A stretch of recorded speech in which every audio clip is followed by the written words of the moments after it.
All right, we're talking to Brenna Calvert. Brenna, thank you for being with us today.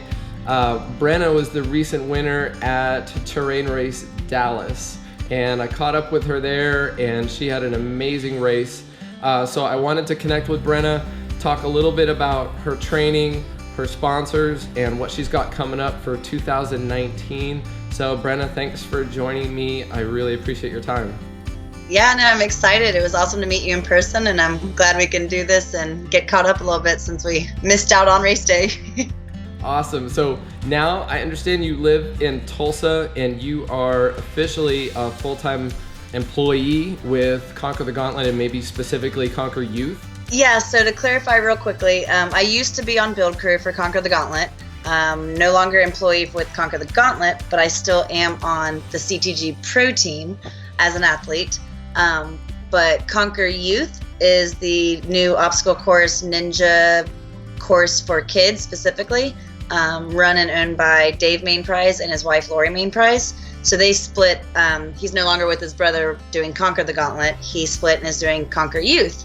And so I'm a race director for some cities for Conquer Youth in 2019. So I've worked with them this year and traveled, and can't wait to do. We're expanding and doing great things for kids next year in 2019. Super, that's awesome. It's really exciting. I'm like boggles my mind to think about how you're going to balance doing all that with the race schedule. And I got a glimpse of your race schedule. It has about 35 races, and if I did the math right, between March and October with those 35 races, you only have about a dozen weekends off. So are those other weekends dedicated to Conquer Youth? Exactly, pretty much, yeah. I have 6 cities, I think, that are specifically me that I'm guaranteed to be in for Conquer Youth, and then I will be at the other locations as much as possible. So I guess instead of like OCR build crew, I'm youth build and race director and everything. I mean, I love it, and I'll do my media, and yeah, I'm pretty busy on the weekends when it comes to race season. That's great. So the other things you have going on is you are a co-host with Evan Perperis for the Strength and Speed podcast. You guys are in your mid-70s, which is amazing. So you're balancing time with that as well as being an athlete with Yancey Camp, and I know you have a 6-day training program with him. So between that, working, doing the podcast, and Conquer Youth, again, it kind of boggles my mind on how you balance all that. Yeah, it's crazy. I'm running out of hours in the day. I do restaurant work in there too, and so when I'm at work, they're like, how many jobs do you have? And I'm like, well, I guess 4. If you just count all of OCR as 1, it's only 3. The podcast is amazing with Evan. That was his idea. I started co-hosting and did it like from the beginning, every one of them, and then I missed a bunch between build and travel and racing, but I've been back on a bunch now recently. So yeah, and then between training, like actual workout training, and I'm now working with a new registered dietitian, Luke Levante, and like meal prepping and eating, I'm out of hours. I don't know. I need like another day on my day, basically. Well, let me talk a little bit about the race. I know you do a ton of Conquer the Gauntlet and Terrain and Savage, but was there anything specific about this particular terrain race other than it was probably the shortest race you've ever done outside running alongside a kids race? But yeah, so I'm actually, I guess, first time I've ever won a short course. I mean, woohoo! I'm definitely more suited for like Savage distance of 6 miles or something. But terrain race, I fell in love with them. I guess it's been 2 years ago. I actually met the old owners, the Foreman brothers, Jerry and Brian Foreman, when I was at World Championships in Canada the first year. I went and built with them for a couple of times and then fell in love with the guys and the crew and the family. Started racing. I did a bunch of West Coast terrain events. This one just popped up. I mean, it was the end of like December and it was Texas, super duper cheap. I usually just get an entry by working and stuff. This was the first time I actually like registered and did it the legit way, so that was kind of cool. But I hadn't been training necessarily. I took like a month off after London. I was really sick. Again, this season's been weird, so I was like, all right, just go for one more fun run, have fun. Lauren Woodcock from CTG Pro Team, it was her last race as a Pro Team member, and I hadn't seen her. I'm really excited to get out there with her and Miranda who was running. But yeah, 5K turned into literally 1.5 miles or something. I don't know. I know the crew still, so when I was talking to them pre-race, they're like, yeah, you'll come in at the home stretch and you'll come out of the woods and the swamp, which tie your shoes really tight, and you'll get this obstacle, and then you run over here and it's the finish line. So I'm like playing this out in my head. Okay, cool. So when I'm running, heart rate, I felt like I was gonna explode, checking my watch, running through the mud. And then I hit the one obstacle that I remember them talking about, and I was like, oh, we're at the end? Can't be at the end. I'm looking at my watch, and I'm so confused. And I was like, oh my gosh, I missed a course or something, because they kept saying at the start line, the only instruction was follow the course markings because it flooded last night. Good luck. So I finished just kind of like panicked, like this can't be right. But no, sure enough, that was it. Race was over, and I first place. I mean, definitely. Yeah. There's one moment that secured it for sure.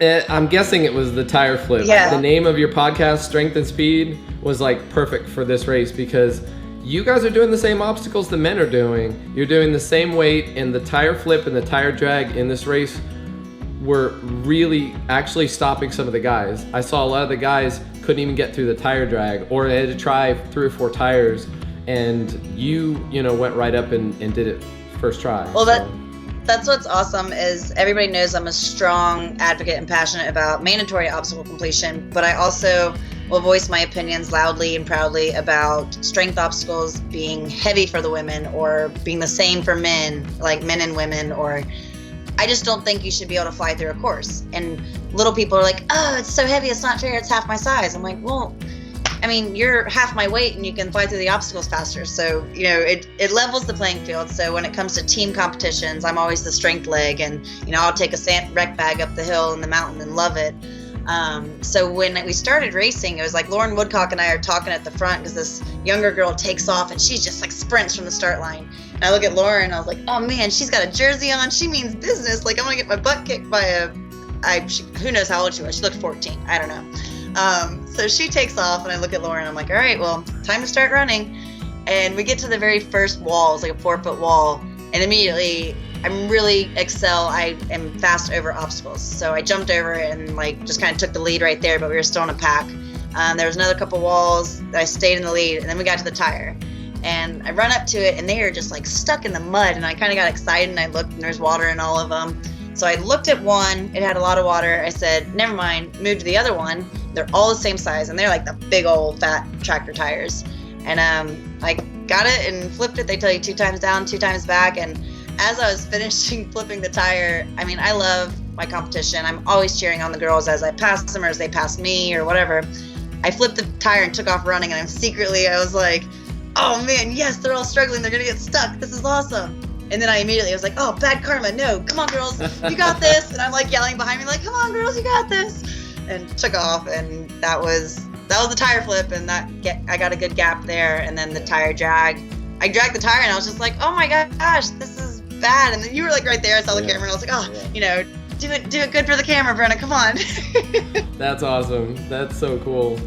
Well, it was a great race, and I was stoked that I got to see you in action. I was really impressed by your ability to get through the obstacles so smooth, and all the heavy ones didn't seem to bother you as well. So that training is definitely paying off. Hey, I wanted to know a couple things before we wrap up, which is, where'd you get your nickname Red Beast, and did somebody give it to you? Yes, actually.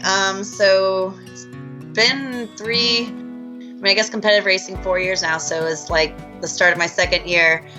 Garfield Griffiths, originally when he was Battle Frog race director, he is who put my name on the map of OCR. I met him in Battle Frog Pittsburgh the first year, and he introduced me to everybody. I met him randomly, and he was took me under his wing and introduced me to the world of OCR.